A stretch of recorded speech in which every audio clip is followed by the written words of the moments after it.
Hello my friends and welcome to today's tarot reading. This is a general daily reading for all signs, but the sign that you're here probably means that there is a special message for you, so thank you so much for joining me today. Now today is the 9th of July, which is a Saturday, the day of Saturn. Oh dear, what have I done here? The day of Saturn. And here, sorry, this is just, I've just been like, what have I done?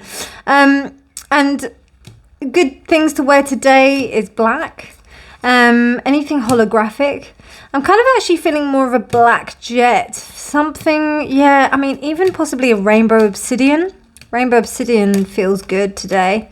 That could be something to work with. What else? Yeah, hematite. Hematite to ground. Hematite's a very Saturnian stone anyway, and a Martian stone. I do really like it because it's made from fire. So I like it, but it's that kind of silvery sheen that I really enjoy.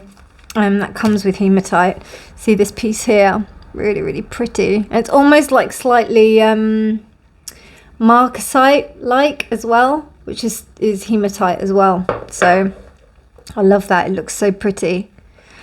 We do have an interesting transit today. We have Mercury in Cancer squaring Jupiter in Aries.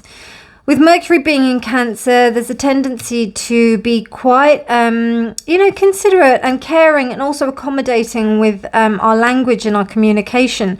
But when it's squaring Jupiter in Aries, there may be a tendency to take responsibility for things that really aren't your fault. Maybe apologizing for things that aren't really... yeah, they're not your responsibility. They're not, and also just making sure that you do one thing at a time. You may think and take on like a lot more things than you are actually capable of. You may think, oh yeah, like I can do everything. I can do this. I can say yes to this, and I can say yes to that because you're just an amazing person, and that's what you can do because you're just like pretty much superhuman, and you can just do everything. But no, you're not. Even if you are Superman can't be everywhere at the same time. There probably is a superpower that will allow you to be simultaneously everywhere at once, but I think it's called God. So I don't know if that's a possibility. So yeah, just take it easy on yourself. There may be a tendency to self-sacrifice. Don't do it. Anyway, let's see what the cards say today. The Tower del Fuego is the tower of choice for today. I'll also be reading and clarifying with the Animal Spirit Oracle deck by Kim Kranz. Let's see what the tarot has to say today on July the 9th, which is a Saturday, July the 9th. The Spirit, what messages would you like to give to the collective for July the 9th?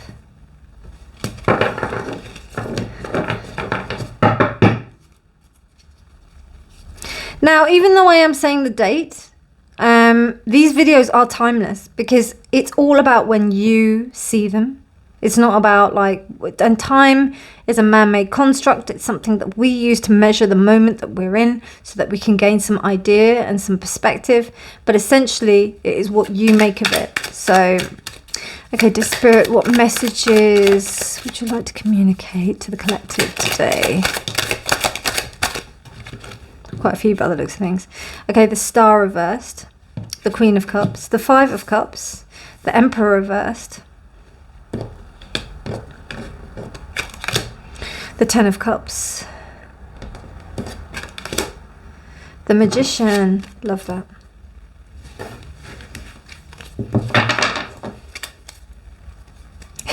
When you have your favorite artists or your favorite band that comes out and you've been waiting for that artist, or when they just come out, or if somebody makes a guest appearance on something, and you're like, oh my god, it's that person. That's how I feel about the Magician. Particularly this one. I really like this one.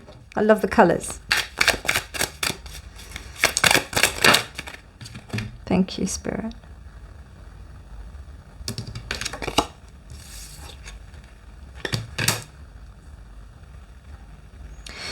Okay, the first message I got from this is somebody that's healing from trauma.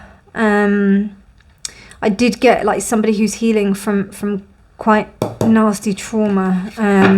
There may have been a very belligerent Knave of Cups. Okay, Page of Cups. There may have been this character that wasn't very nice. It could have been a father figure. It also could be a partner. But it also could be like patterns that have continued. And this Nine of Pentacles kind of says to me that there's been, it's almost like there's a sense of independence that has been created in order to survive, in order to become this Queen of Cups. But this has come from like deep trauma, deep unhappiness, like this Four of Wands, deep unhappiness. So with this Ten of Cups, it's almost like, right, I'm never going to let that happen again. I'm never going to let that happen with anybody that I love ever again. I'm going to make sure that they are going to be happy, that they are going to be that they will never have to go through what I ever had to go through. And they're transmuting it in a very beautiful way. They really are. It might hinder in communication, like it may seem like there's a sense of hesitancy around this person's behavior, but that's only because of this trauma. Yeah. But this person is able to like really, like they're able to like switch it up. They're able to like really, they've really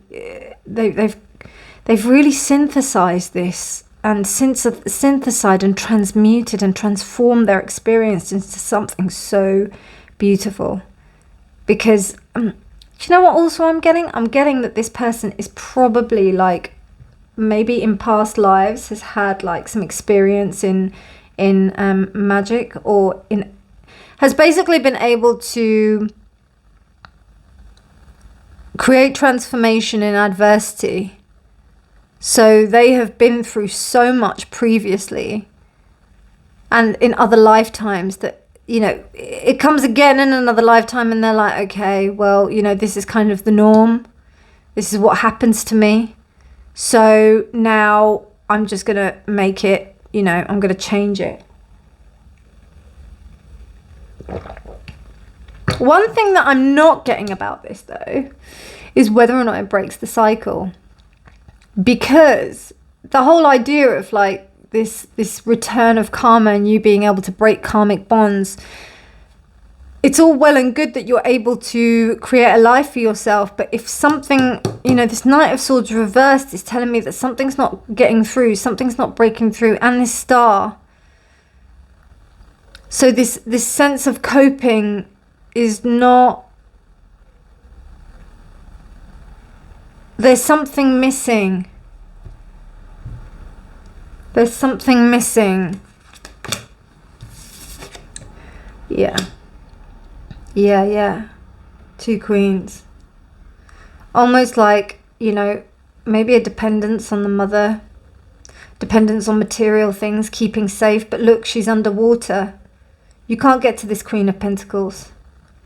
She's asleep. The love is there. I get, you know, Queen of Cups is Cancerian, Pisces, Scorpio, but I really feel Cancer with this particular Queen. And the Moon is in Scorpio, but yeah, I'm just feeling very Cancerian vibes, like very protective, fiercely protective, making sure that history won't repeat itself in a way. And making sure that financially there's nothing to worry about and that nobody will ever be made to feel guilty about feeling that way, which is what this Nine of Pentacles is, with that sense of independence. But there is this, she's underwater. And it's like a treasure at the bottom of the sea that's waiting to be found. That's what the Queen of Pentacles here kind of says to me. Can't believe I only just noticed that, and I've had these cards for years. But yeah, it's like a treasure at the bottom of the sea. She's a treasure. And that treasure has still yet to be found, particularly with this eel that's going around her. So it means that there's some kind of like, there's something guarding her. Some kind of belief. Some kind of shit. It is shit. Like it's something that's not, that isn't supposed to be there. Six of Wands. Yeah, I mean, maybe this is the path towards breaking that karma. Yeah, because sometimes you have to be so close, get there, you know, get to the point where you're so close and then you keep on going. There's a really famous story about Buddha's, I think his name is Ananda. And when Buddha dies, Ananda hasn't been enlightened. He hasn't been awakened. And then there was a lot of arahants which traveled with Buddha, and they were enlightened. And what happens is there was this kind of committee that was formed when Buddha died, and they designated themselves, they appointed themselves as the ones to tell Buddha stories and to write down everything, and then they would all agree on it together. And they really wanted Ananda to be in the group, but Ananda wasn't enlightened, and he had to be enlightened in order to be in this group. So he agreed that he was going to work on being enlightened. He was going to like really go for it. And he was like, yeah, I'm going to be enlightened. I'm going to be enlightened. So he's working on being enlightened. He's like, you know, he's meditating and everything. And then it came to like the last day. I think he was given a deadline. And like the Arahant said, you have to do it before this date. Otherwise, you know, it's going to be too late. I can't remember why exactly, but it was quite a significant reason why. And, you know, the night where he was trying to be awakened, bless him, he was trying so hard. And I think it was like something like he could see the sun rising on the day or something. Like he basically had like a very short amount of time to be enlightened. And then he was just like, I can't believe it. He was trying so hard and he just couldn't get there. And then he just resolved to himself. He just said to himself, well, I haven't got it, so I need to sleep. And just before his head hit the pillow, he became enlightened. So I think what that story is saying is when we've got so much concentration on doing something, and I've been guilty of this, you know, particularly in a spiritual sense, and things will just stop you. They'll just stop you. They'll stop you from going forward because you're attacking it so hard. This happens with projects. This happens in spirituality. This happens with love. I've seen it happen in love, definitely. I've seen it happen in all kind of like areas where you are striving for something so much, and the minute you let it go, it just comes. So that's what I get a sense of today from this reading. What's that? Wow, okay, well you got two here. You got the otter and you got the dragon. Wow. I've been really wanting to get one of these like mythical cards. So yeah, I'm glad we got it. So the otter. Yeah, there's this sense of like striving, wanting to kind of just striving. And the dragon is enlightenment. Let me double check these two because she's got different things in the book. I mean, okay, let me just say what I think first. Otters are hardworking individuals that they like to, you know, I just remember that thing, I think I saw it on Instagram, where they hold hands or they interlock hands so that they don't float away, which is like the sweetest thing. And they're very hardworking, very affectionate animals, loyal, dedicated, hardworking. It's reversed. So maybe that's working against you. Coming back to that story that I just told, it's that idea of, you know, are you working too hard? But you know what's really interesting about this dragon? I know that this dragon is like and it's so interesting. I saw a book today that was about dragons, about a history of dragons, and it looked beautiful, but I didn't get it. But I just remember it. And this is an exceptionally mythical creature. We don't see the whole dragon, which is really interesting. And it's also like all different colours. So it's almost like the dragon that is within you, the dragon that arises but also knows when to rest. And I think it's also indicative of the fact that there is a dragon within you, because we have the magician and we have the dragon here. And this says to me that you're an exceptionally powerful being. particularly with this Nine of Pentacles, these two queens, there's like full on, I feel like you've got strong female guardians around you, strong female energy around you, even with this Magician. And you may be male, but I still feel that strong female energy. And it comes from a lack of hope. It comes from hope. And I feel also it may be hope, you know, it seems like people have been successful. From a lack of hope, there's been a striving for success. And you have, and throughout lifetimes, I feel like it's you throughout lifetimes, but also ancestors as well. But there's something still that needs to be worked out. And that's part of the enlightenment phase with the dragon. Let me double check what these mean anyway. So this is about embracing power. This is about understanding and embracing true power. Particularly with this Magician here.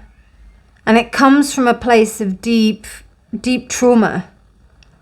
But it's almost like you've transformed it. And yeah, as I said before, like I feel like very powerful vibes today from this reading. And whoever's coming to watch this reading, like you're a set of very powerful beings.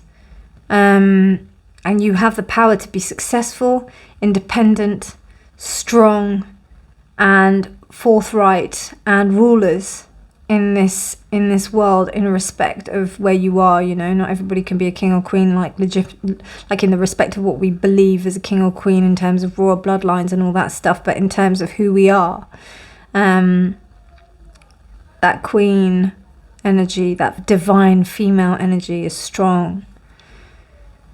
But you know, this playful energy, this playful energy is not, it's almost like there's a striving too much to kind of like push things. As I said, like with that story of Ananda, let it go. Go out, play some games, do something that is completely nothing to do with what you do, just so that you can just let go. And then I think that things will flow a bit more easily, because I mean, it is already flowing easily, but I think that there's just something. And in order to get that something, you need to play. You need to revel in the moment and be happy. In joyful playness. Particularly appreciation of the moment, I feel. Anyway, my darlings, I hope you enjoyed that reading. If you did like it, please do give it a thumbs up. Please do subscribe for more videos if you did enjoy this reading. I really appreciate your help. Thank you to all of my returning subscribers. You're the best. And I really makes me want to do this channel for you. I really love doing these readings for you. I love reading. And if you love these stories, please do subscribe. But otherwise, I'll see you tomorrow, darlings. Bye.